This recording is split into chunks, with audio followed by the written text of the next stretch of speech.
Hello, my name is Caleb Brown, and I'm here to talk about managing differentiated learning environments. I'll be discussing effective differentiators from Carroll Ann Tomlinson's book, How to Differentiate Instruction in Academically Diverse Classrooms, that was released in 2017.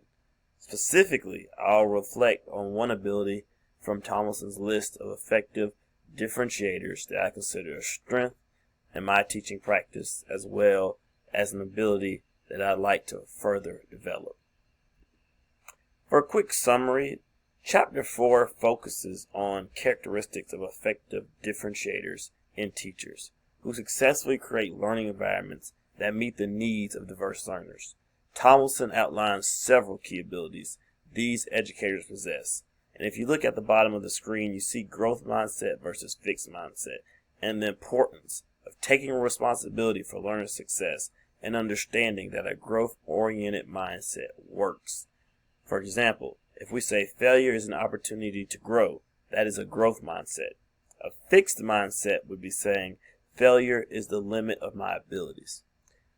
This is all about perspective, and having a good perspective as a teacher in the classroom can really move our students forward. Tomlinson also talks about how there's different aspects in which we can play as teachers. For example, the director of an orchestra, a coach, or a jazz musician. All of these seem like different aspects within our classrooms and within different fields of the world. But when you really think about it, all these different roles that are listed on here help people come together. Think about an orchestra. Sometimes you do solo practice, you may do sectional practice, or you may do whole group practice. Either way, you have to sound good on stage, and the way you attack the problem may be different. But the director of an orchestra has that mindset, and sometimes as teachers, we also have that mindset. Or a coach, coaching somebody up, helping them up with some tough love, understanding that you have to love everybody the same, but coach them differently. Sometimes teachers find themselves doing that.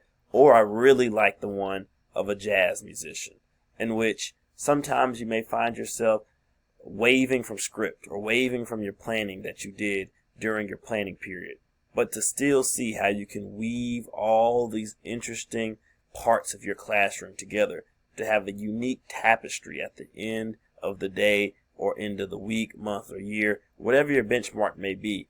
That is all within the growth-oriented mindset. So when we look at my current strength, one ability from Tomlinson's list in Chapter 4 that I feel is a strength in my teaching practice is the ability to peel back first impressions, look beyond actions, and push back against stereotypes. I say this because I take pride in getting to know my students as individuals and understanding the context between their behaviors and their interests and their challenges. All of that is an intersection, and as teachers we must avoid snap judgments, and I feel like I do really good with that, especially with my Call Me Mr. background. But there are areas in which I can develop. One of those areas I can develop is seeing students as both individuals and part of the class. That kind of goes back to this part we were talking about with the different roles teachers play. Understanding that, yes, that is important, but it can be really hard for one person to play these different roles. And sometimes this may be your first time playing that role. So I just need to understand the importance of being an effective instructional person for different students as individuals and also the class. And I love how Tomlinson offers the growth-oriented mindset and offers the peeling back of our first impressions to be able to tackle that issue. Finally, I pulled this quote out because I really like it. Tomlinson says, "Students have to know that their teachers see them, value them, and are active supporters of their success." Wow, isn't that huge? Every student deserves to have somebody in their corner, and Tomlinson is pointing that out here. And I think that really shows that when students know we care about them, care about who they are, care about them as individuals and value them, then they will come to the mat for us every single time. So that is the end of my presentation. Here is my reference slide. I really enjoyed learning about how to differentiate instruction with Carroll Ann Tomlinson. Thank you.